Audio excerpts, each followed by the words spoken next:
Mwaramutse. Uno munsi nashaka tuvugane ku kintu jewe nkunze kwita realite, ukuri.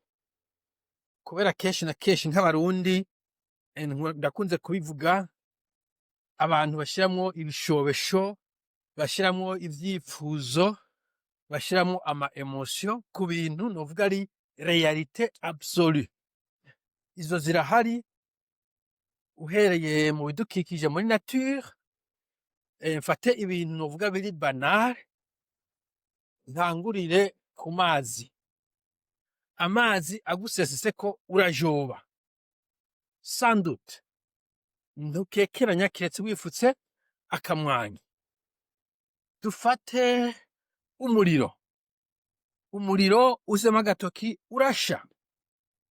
Nta kibuza kusha ngo nuko wihaye morale, ngo nuko wasenze, ngo nuko ibintu bimeze canke kuriya. Iyo ni verite absolue. Urusoro baragupize mu mutima urapasuka. Ntushobora kwica indasago ngo rukureke, ntushobora kuvuga ngo mayimayi ifu y'imijira, birya vyose ni vya fake. Urusoro ruguciyemwo ruraruguciyemwo. Uduze kuri etage ya 10 ugakoroka kw'isima urapasuka. Ntushobora gusenga, ntushobora kwizera, ntushobora ni gravite niyo physics, ni physique, on ne peut rien faire.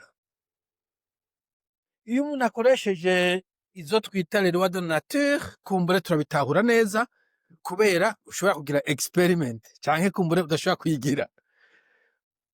Mugabo no mu bintu vya politike, mu bintu vy'imibano, mu bintu vy'ubutunzi, naho nyene harimwo realite nkeyi bene izo. You see?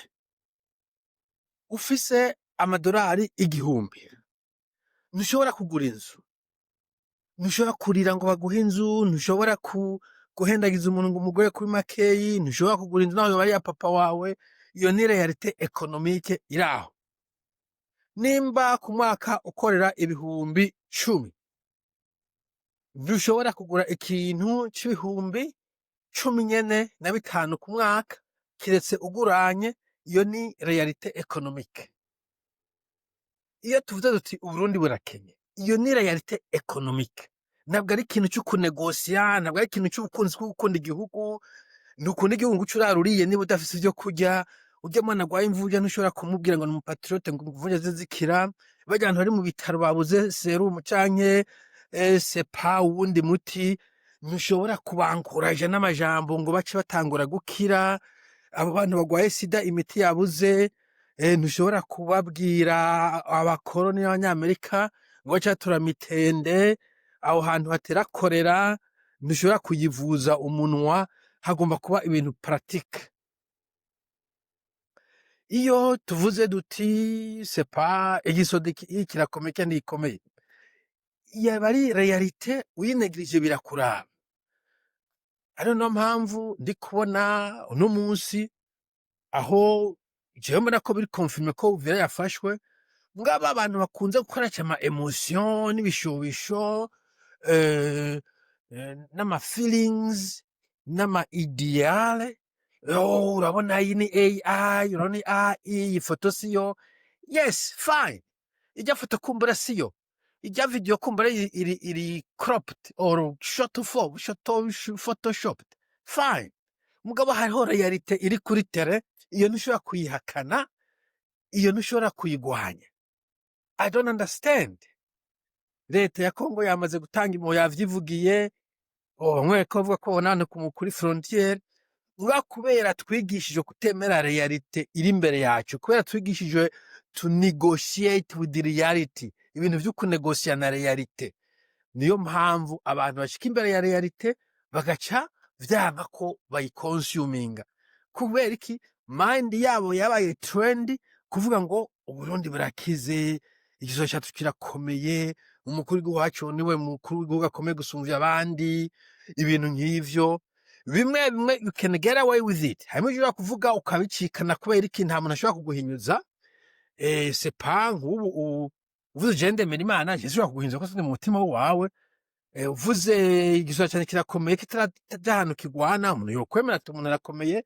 Je duhuye ukambwira ko ufise c'est pas black belt ceinture noire, ukwemera ko uyifise kuko kiretse tushizemwo ngo ndabibone sinshobora kubipima. Ariko ngize nti ngo tuje muri ring niho nshobora kubona ko wariko urafakinga ata ceinture wari ufise. So urashobora gufakinga ibintu just un point, ariko n'ibindi udashobora gufakinga. naco ituma mwige kumenya realite. Hariho realite umenya nk'ivyo navuze loi de la nature, donc natures, ivyo muri nature ubuze uti iki kintu ndagikozeko ndasha.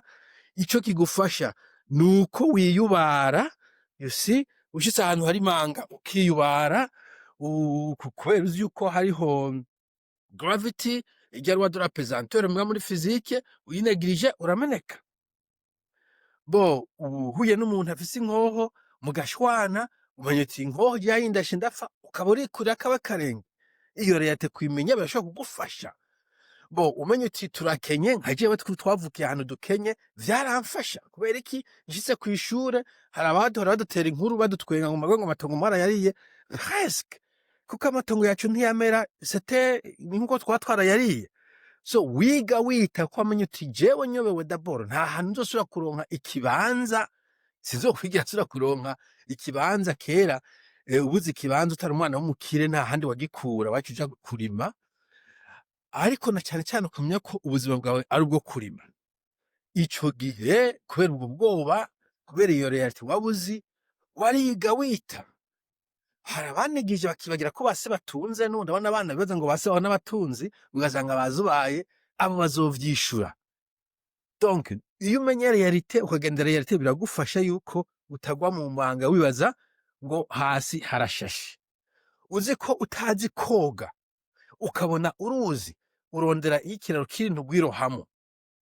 Donc barundi kazi mutandukanye realite contre ivyifuzo vyanyu. Urashobora kwifuza ati yaba nzi kuguruka, mugamenya ko utazi kuguruka, ntuwimanike hejuru ngo ukoroke.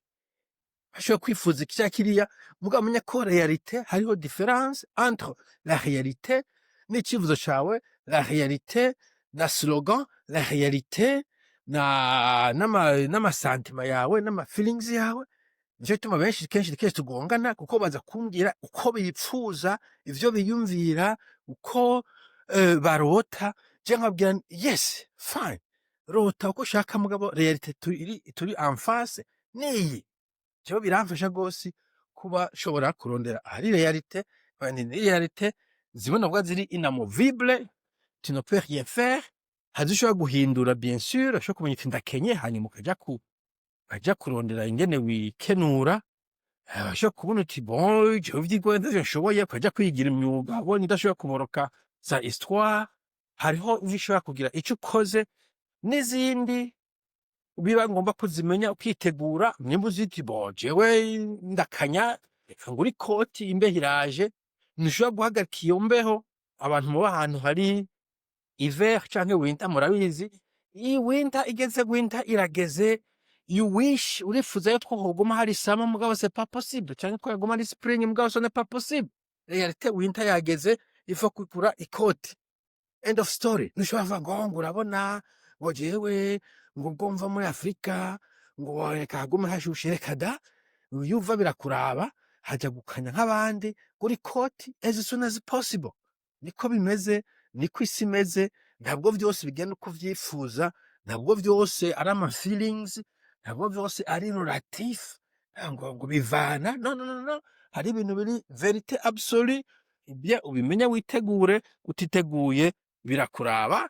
Rimwe ushobora kwicwa n'imbeho zidama, ugiye nko hanze muri hiver ukaba utiteguye, urashobora kwicwa na hypotension, utamenye ko ahantu hari danger, urashobora no gupfa. Hari abantu benshi no mu ntambara bapfa kubera atemera realite ko intambara tuyirimwo canke ko sepa bari mu bahigwa ugasanga ari jeje ngo urabona ngo jewe ngo nta kabi okay fine, usanga nibo bagiye imbere y'abandi. So nico gituma kumbure no muri Bible bavuga ngo truth will set you free, donc umenye ukuri kuzogugira libre. Ico kintu muze mukimenya, uri imbere ya verite ushobora kuba utayishima nkuko nabivuze, kurya vuga ngo urashobora kwanka urukwamu ukavuga ko runyaruka, urashobora gushika imbere ya verite uvuga uti I wish nari nifuje ko papa wanje akize ariko turakenye nta kundi, reka ndabifata uko biri hanyuma nitegure nkurikije situation turimo. Nifuza ko uri nka Singapore, mugabo ntabwo nja mvuga ngo uri ni Singapore uce wa Singapore, uvuga uti bon ni ukubutwara nk'igihugu gikenyene, rimwe rimwe kwanza ata nico ufise wokora kiretse kwisuganya ukarya utwo ushoboye ukakora utwo ushoboye canke ukaja hanze kuyarondera iyo ari, mugabo kumenya verite n'ukwemera ukuri kuri imbere yawe biragufasha cane, biranakugabanya stress kuko hari ibintu abantu usanga bafise ntuzeye expectations atande ziri hejuru ya realite. Bon mu kurangiza kubana bwe nk'ijya ntambara muri Congo, umuntu akoresha ukuri adakoresha ama emotion yari kuraba ati bon none ko bajya bahizi ba M23 bafashe Ubukavu ata resistance, bugaca bagafata Goma ata resistance, ico babuza gutwara ugufata Uvira co nikihe? Ko dynamique zikiri za zindi, arme y'abakonyi kiri ya yindi, arme y'abawazerende bakari mu kajagari, n'igico baza gufata Uvira? C'est possible. Natanze akarorero muri volleyball harimo maseti atatu, umuntu agutsinda amaseti abiri, ko gutsinda gatatu nta miracle irimo, ahubwo iba miracle iyo umwivyuye ukamutsinda mwari maze gutsindwa amaseti abiri, ya gatatu muce muyitsinda.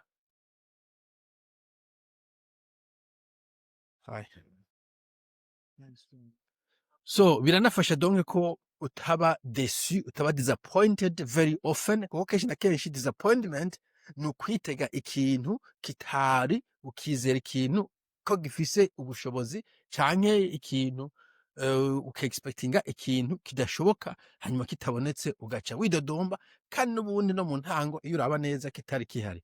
Voilà, nico ndashaka kuvuga, la vérité contre vos rêves, contre your feelings canke c'est pas uko wiyumvira ideologie zawe. Hariho verite ziri imbere yawe, hari umusozi uri imbere yawe ntushobora kusuguma, you have to go around it. Sawa, canke ugasiba iyo wagiye uje niba ubonye ari inkuru ziguzuye. Mugire umunsi mwiza, bye.